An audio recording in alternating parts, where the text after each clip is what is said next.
کورنیو چارو وزارت څخه باندې 3000 کیلوګرامه جامد او 2500 لیتره مایع نشه ییز توکي وسوځول. 309 کیلوګرامه تریاک چې اوس به ستاسو په مخ کې انشاءالله د دغه مذکور قدرمن ایحت په لاس باندې وسوځلی سي.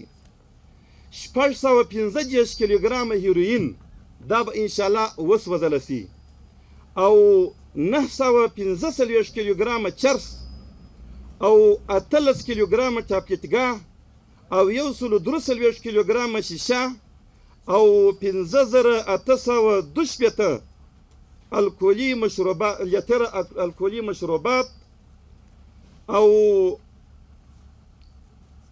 304 کیلوګرامه تریمادول او 2104 لیتر نشهیي بیر او 4390 لیتر ایتانول او 11 لیتر تخمیر شوي مواد او 28 لیتر تیزاب او 29 لیتر کاربین او 254 کیلوګرامه بنګدانه او 690 کیلوګرامه سوداش او 1 کیلوګرام هغه نشادر چې د ټوله مجموعه هغه جامد د جامدو موادو مجموعه هغه 3050 کیلوګرامه کیږي 3050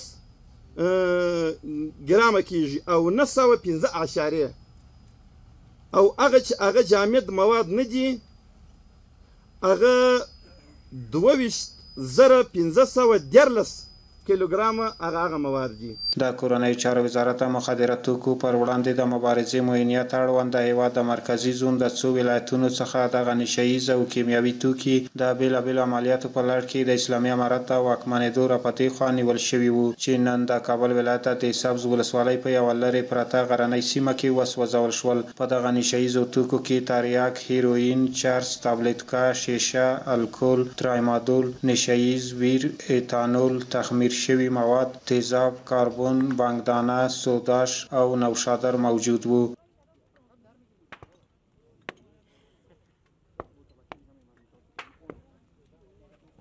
د کورنیو چارو وزارت او همدارنګه د عدلي او قضایي ارګانونو مسؤلینو ویل چې د مخدره توکو کښت، قاچاق او استعمال په جدي توګه بند دی او له سرغړونکو سره به جدي او قانوني چلند وشي. دا څومره چې مواد جمع شوی دي په دغه امارت د راتګ نه وروسته یعنې فتح نه وروسته جمع شوی دي او د مرکزي زون دی.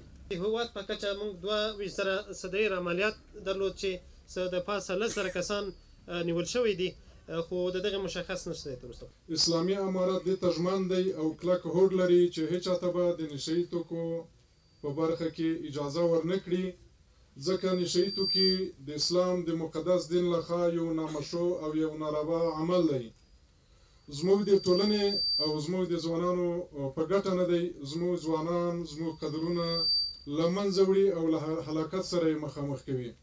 د دغه په مسکراتو چې ګرځوي دي یا یې تجاران یا یې نقلونکي یا یې وړونکي یا یې څکونکي یا یې چښونکي د دې پیسه ډېره لوړه شوې ده. دا د یوې محکمې په وس کې نشته. هغه دا قرباني ورکوي 5 محکمې ورته رالېږي. د دې پر ځای چې 5 دوسیې بررسي شي 50 دوسیې اوس د ورځې بررسي کېږي. دا یادونه وړ ده چې په دغه سوځول شوو نشه ییزو توکو کې ډېری برخه یې الکول او نور مایع نشه ییز توکي وو چې د تیر نظام د واکمنۍ له پای ته رسېدو وروسته تر دې مهاله د کورنیو چارو وزارت د مخدره توکو پر وړاندې د مبارزې معاینیت له لوري په بېلابېلو عملیاتو کې نیول شوي وو او وسوځول شول.